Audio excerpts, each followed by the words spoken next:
Next one, 7375 2.7.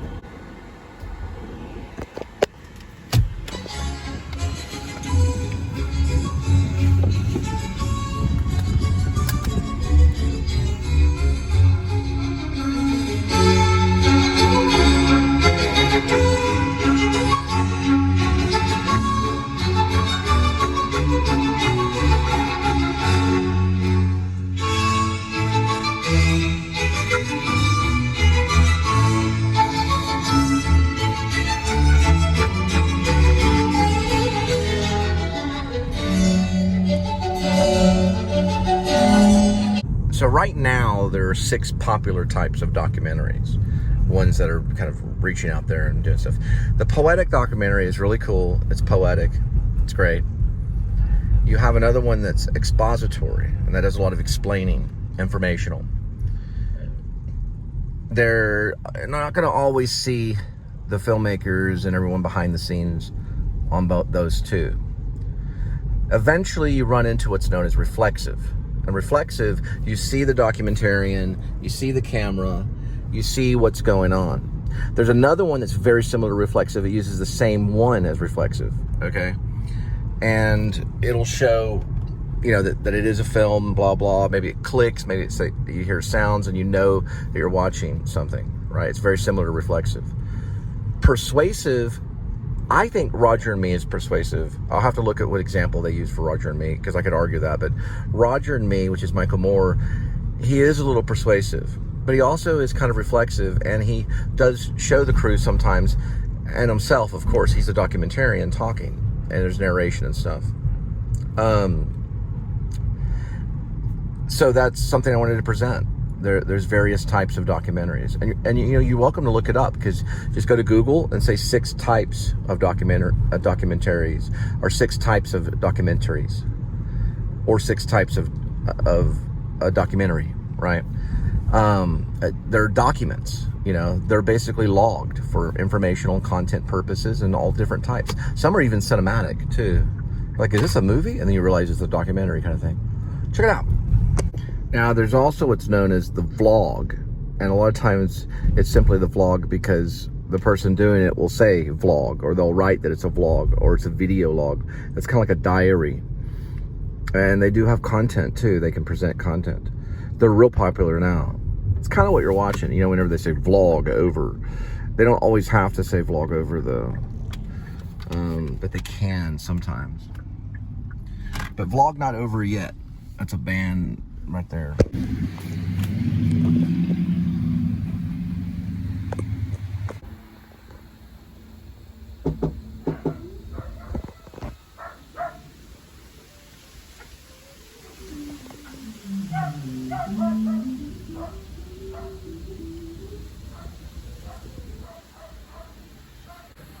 So up the street band is rehearsing, so they're gonna eat some of the pizza. I told them they always have Willie Nelson and Austin City Limits, and then they've got various places they can. I was gonna check out the Cicada eventually. It looks like a cool. It looks like a cool place, and I was thinking, you know, I know Linda and I, we do when she at least suggested, you know, she's like, okay, let's. She doesn't ever say the word rehearse. She always says, okay, let's do a song. So in that case, I usually have a matter of a few moments to string together a few chords, or what's ever going on in my brain at the time. And we put it all, you know, together right there. And then sometimes we'll go through it 1 or 2 times, and depending on how she feels, and then I'll be like, okay, you ready? And then I hit the record button, and then, you know, I do have one on hold that I haven't released the video yet. I'm probably gonna go listen to it right now. But that's how we work. I don't know how other bands work. I imagine the Rolling Stones were similar. Nirvana might have been, but Nirvana did a lot of Led Zeppelin covers. So they did rehearse, because you can't do a Led Zeppelin cover like, all right, ready, Led Zeppelin, go. Maybe some people can. Maybe not, I don't know. But that's basically what we would do, you know. 2 or 3 takes and then record. So We've got a few. I'm going to listen to the one that we have, though. And then I'm going to talk to Cicada eventually. There's an email we send, say, hey, can we schedule a night? Can we go in? And if I do, I'll let everybody know, all 812 of you. And if, I don't think all of you are going to show up at once. But we do have fans, Kentucky Rager and a few of the others. Life with Aaron, he talks and stuff. But we'll let you know. That way maybe you guys can come down and see us.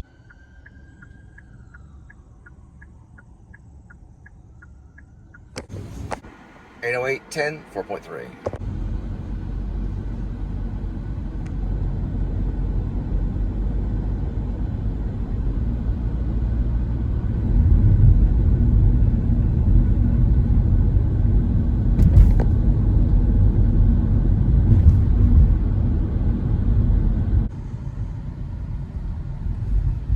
TCU, founded in 1873.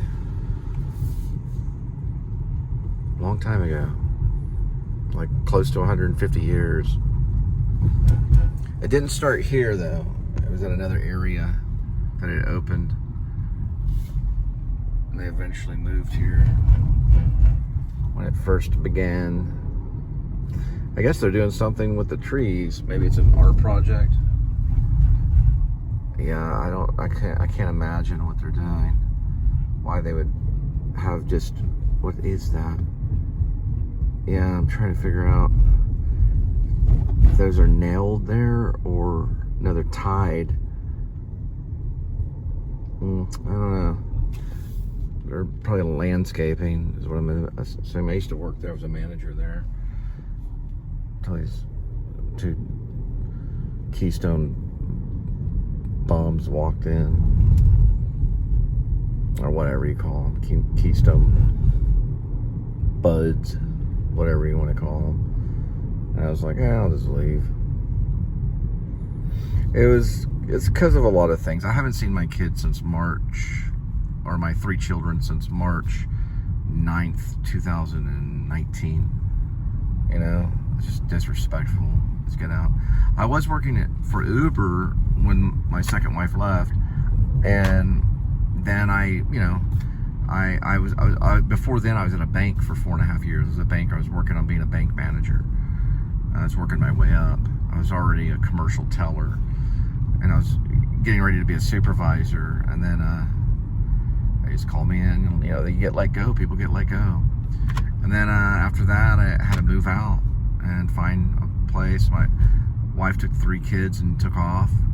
She Facebook messaged me a little while later. It was almost a year later, and then she did keep in touch a little bit. Anyway, on Bluebonnet Circle, or at Bluebonnet Circle right here. That's Bluebonnet Circle. That's what we're in. This is where Circle Theater opened. It opened on Bluebonnet Circle. Now it's downtown. They went to West Magnolia for a while, and I worked for them for a while as an actor. Technically, I'm acting. So this is acting. Technically. It really is. But traditional acting is usually done on stage, like a theater or stage, and then they have moved it over to where you can go into a studio, or whatever, and do like film acting, or you can do it on location. And then there's also vlogging, which is you can create roles and and do things and talk all funny and talk about Sam Shepard and read plays, and there's some acting there. It's just not completely traditional or classical, as what they say. Because time changes. Theater's been around for more than 2,000 years, while film and media and stuff has only been around barely 100 years. It's brand new. It really is.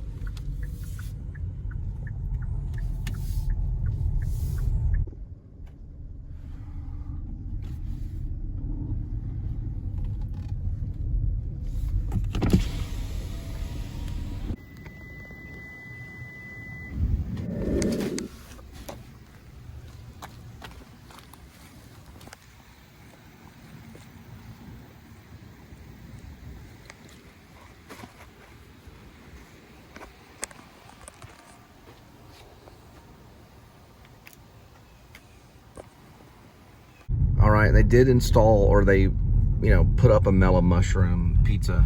They're pizza bakers right there. They built one. It's pretty good, you know, for pizza. The one in Arlington, I've eaten at that one. So they put one there. Now this is an old school, really famous, well-known.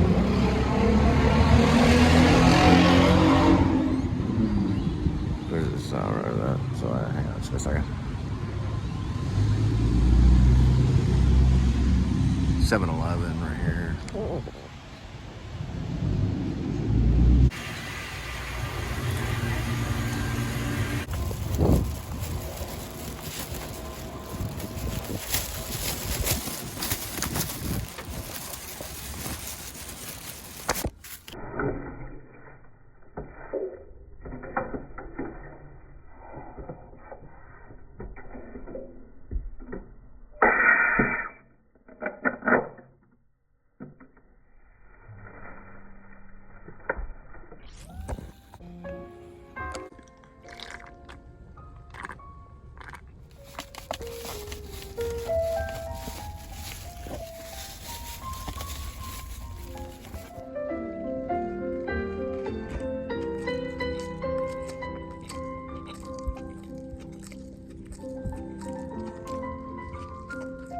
Now, I don't know why, but 7-Eleven does not roll their hot dogs consistently.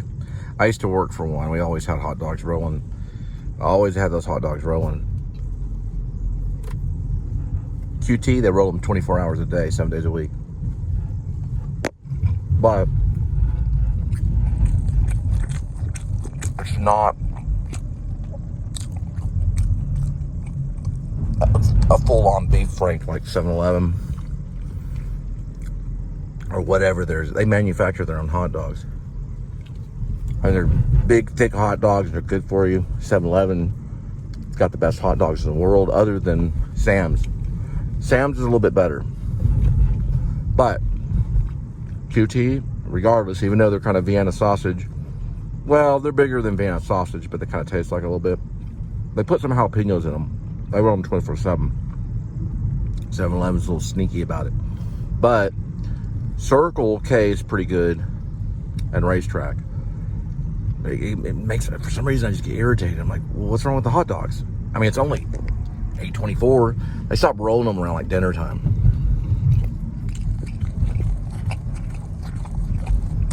Oh well. The sandwiches are good too, but oh, moving pictures. But they're expensive. It's like $5 for a sandwich. What in the world? One of these things? Roll the hot dogs.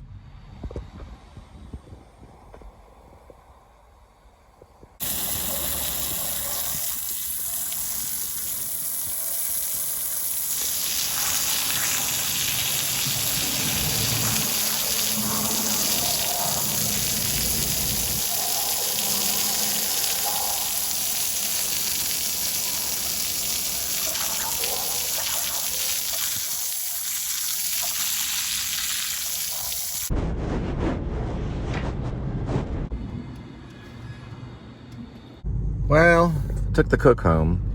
He's taking care of a brand new life that's entered into the world and is going a different direction. Probably one of the best cooks I've ever been around. Oh well. Now, another night of delivery. We head back to see Linda and Kitty.